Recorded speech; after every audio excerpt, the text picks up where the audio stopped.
Welcome to Womb Talk. I'm your host, Elizabeth Vanderholt, a holistic doula and a women's health coach, and I'm also the founder of Fruitful Womb Doula Services. I want to welcome you to this space. It is for every woman who is walking the path of deeper healing, whether you're maybe tending to your fertility or you're carrying life already, maybe you're grieving loss or stepping into motherhood, or you're easing into the wisdom of menopause. Here, we honor the full spectrum of womanhood through story, nourishment, and sacred conversation. Feel free to find us on social media and stay connected with the community. So let's settle in, breathe deep, and begin. Welcome, everybody. I'm so glad that you are going to be joining us. For today's episode, we're going to be talking about the 3 herbs that I love to use in women's health. This is some herbs that I'm thinking of that would be best beneficial for all women, depending on the stage. Obviously, there are many, many herbs out there, and we've said it time and time again that, of course, I'm not an herbalist, I'm not a naturopath or a doctor. I'm just here to educate you and inform you on your choices. So please stay tuned and follow for the ride. First off, I want to start talking about my journey into herbs a little bit. I have been really into herbal remedies and natural medicines for a very long time now. I have dealt with anemia since I was 16 years old. I've had many cases of extreme periods, and herbal remedies have got me through a lot of them in my time during life. I think it also starts the fact that my grandfather was an herbalist. He was one that he never got to get trained. Unfortunately, he learned through nature itself, and it was ways to help my mother and our family growing up, or well, beyond my time, but with my mother's family. So it was very interesting that a couple years back during COVID, there was a time where I had much more time to myself, and I chose to take a deep dive into his notebooks and his notes and resources that we have saved. And my mother had took many nature walks with him, and to this day, if you go on a journey of Let a Walk with her, she will recite some of what she remembers from her own father speaking to her. And I think through that wisdom, it has been passed down onto me on my love for nature and what can be provided to us, as well as my sister, who we call our family healer because she loves to take care of us and nurture us when we're too sick to almost take care of ourselves a little bit. So I definitely want to shout her out. But honestly, I've come today because I wanted to talk about the 3 herbs, and I wanted to talk about one that even worked really well for me. I've spoken a little bit about my health in the past and how I've had a really extreme period that lasted 3 years, how I've had cycles with no periods. So I've really been on the very up and down flow of motion when it comes to my cycle and my body. And I'm not a picture perfect of health, and I currently am always trying to help better myself and heal myself, as currently I am dealing with some thyroid issues. And I talk about that on my YouTube channel a little bit about what's going on with my personal health. But really, I come because Yarrow has helped me in some of my most extreme cases of bleeding that I've had. There was an incident not too long ago, even where I had a period that lasted about, I want to say almost 2 weeks. It was close to like 12 days or something like that. And it was very extreme. And I've had a cycle long ago where I bled so much that I was going through a pad, like a heavy duty pad, for every 2 hours to an hour. I was changing it. And that was the most extreme case that I've gone through. And in that time, I did decide to seek medical support. And they had, based off the medication that they had prescribed, which is most commonly given to those who they've suspected are going through not menopause, through a loss like abortion or miscarriage, like those kind of cases. This is when they give that. So I was on that type of duty of medication to support the bleeding that I had, just to give you a sense. And I still have a bottle just as my in case. I'm sure it's expiring in my cupboard, but whatever. I still have one as a just in case for that event. And I really never wanted to use it again. And so in February of this year, before I lost my grandmother, so I wonder Yeah, it was before, I think.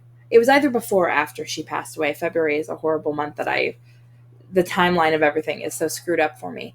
But I had a case where my period was just as extreme as that time. Not really a pad or so. It would be every 3-ish hours or so. And I use cloth pads now, so it's harder to determine as well. But at that point, it was getting so bad I needed to wear an actual diaper. And in that moment, I took a lot of yarrow that supported me throughout my entire journey with that cycle. It came to the point where it would calm it. I would be able to sleep through the night without completely, in a sense, wetting my bed full of blood. I was very well supported with yarrow through it. And did it completely stop it? No. But I mean, I was just starting it. I didn't uh, take it for weeks before. And herbs are a slower to use process at time. And I mean, I've steeped it long enough. There's a few different things that I'm even learning around herbs. So I really wanted to tell you my story and to show you, that there are a lot out there. But I really wanted to then take a deeper dive into 3 herbs that I also absolutely adore. And again, every herb is different. Every herb is not going to work for you. There are going to be ones that are better supporting for your body where others might support someone else's body. And that's because, we are very different. My body is very different than yours, and your body is very different than mine and our neighbors. So let's really think about that when it comes to medicine, that, there are things out there. But I want to talk about ashwagandha. I never pronounced that correctly, so I'm so sorry if I'm butchering it for anyone who's listening and knows this. So, ashwagandha, or I'm just going to say ash maybe for this because I keep screwing it up, is a very traditional medicine, and that's probably why the name is a little harder to say. And it's been around for many, many years because this herb is very effective in reducing our high cortisol levels. So, as today, we all know stress is around us on every single level. We are consistently being stressed out by things. It could be through traffic. It could be through, worrying about this project at work or the kids at home or daycares, or all of our stressors in the world build on us. And that could play a huge role into our female health. So it is a huge herb that is beneficial and like number one recommended oftentimes to support you in those high cortisol levels. And we often find that it is also used for those who are going through menopausal symptoms like hot flashes, sleep issues, and vaginal dryness. So if you are not going through menopause or perimenopause, hot flashes might be in your system, you might want to look into ashwagandha. Like, it is an herb that is not going, because we all are suffering stress. So even so, besides your hot flashes, it could be helping you with your stress in the end. That might be helping push away that hot flash that we were discussing about. So that is number one of the best. It is stated to be better in a capsule form. Some recommend a tea. It really depends on who you speak to and how you like to ingest things.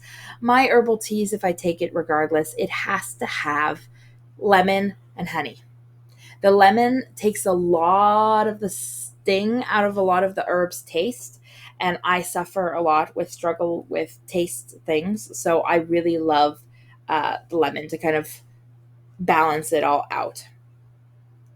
So yeah, you really want to look into that a little bit as well. And then another huge one that we'd like to talk about is the evening primrose oil. So this is an herbal phytoestrogen. Eating primrose oil can reduce any menopausal symptoms. So if you're having hot flashes, it also can counteract some of the hormonal changes that you feel during menopause. And evening primrose oil can also be beneficial for anyone who wants to boost a healthy prostaglandin levels. So it can improve your PMS symptoms. And it's overall something that's not just for menopause, but can be beneficial on a daily. Some suggest it's better in a capsule form. I have evening primrose oil inside of my omega-3 capsule that I take. And it's been so slow to start to take all these ones. So, I haven't seen any current benefits to it of myself with my symptoms, but it is something that is supposed to be just super overall beneficial.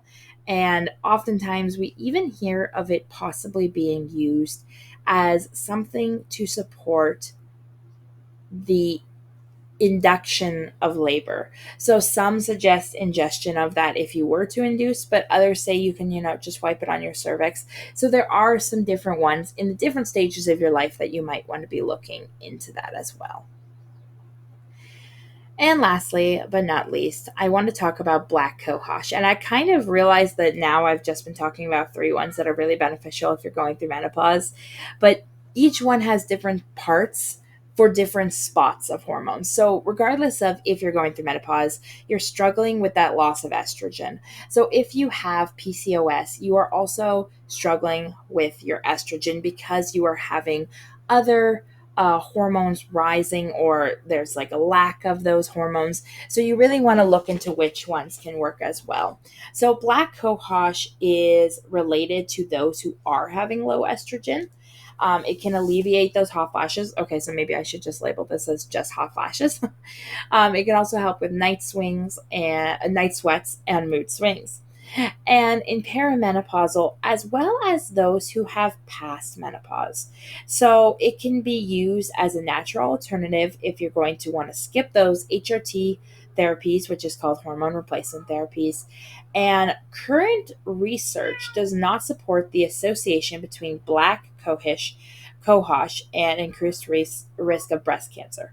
So whatever you're looking into, you want to look into always the risks and benefits. And there's so many articles out there, and you want to look for herbalists, especially ones that really study their herbs, that really know what they're doing to talk about, and that are giving this information before. And like I said, there are so many. I personally have used Dong Quai for my health.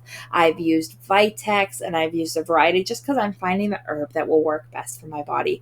And again, there's different methods on how you consume that type of support. So if you're using it through yoni steaming, or if you're using it in capsule format, maybe you're using it in tinctures or in teas, whatever method might not work, it might also be requiring a different type of method.